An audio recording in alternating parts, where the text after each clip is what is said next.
Okay, the market environment. So one of the things that we're looking at here is it's quite interesting from a company's perspective is there are three basically different types of companies.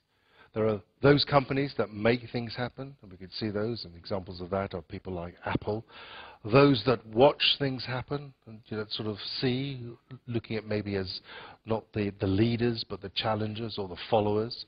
And those that wondered what happened, those that wait till the end and realize that, A, they're not in the market anymore, what's happening, what happened. Indeed, those are the companies that, because they're not scanning, they're not looking at their environment, all of a sudden, they haven't got a market, they haven't got a business, and, the only answer to that is to move into totally different businesses or to close and start again. So one of the things that's quite interesting is when we look at the sort of the market environment, we have three-letter acronyms almost to death here, where we have, again, different types of markets. We're all familiar with the terms of B2B, business to business, and B2C, business to consumer. But there are a lot more, because now what's happening, what we're finding with businesses, they are getting better and better at doing less and less, so more specialization. And in more specialization, what you're having to do is you're having to focus on different types of markets.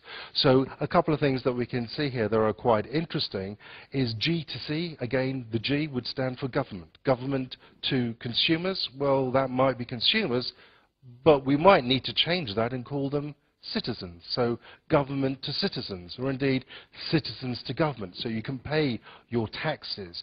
You can actually vote. Big issues are coming up all around the world where we've got voting and elections happening. These are markets that they're looking at doing.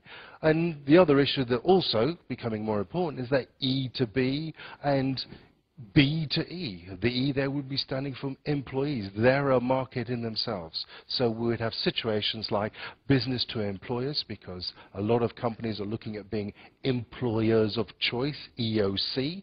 And the way that they do that is that they have to market to their employees and also to obviously graduates and future employees, because one of the assets that most companies has is their employees. So we're looking at from a perspective of employees, we're looking at perspective of customers, internal and external.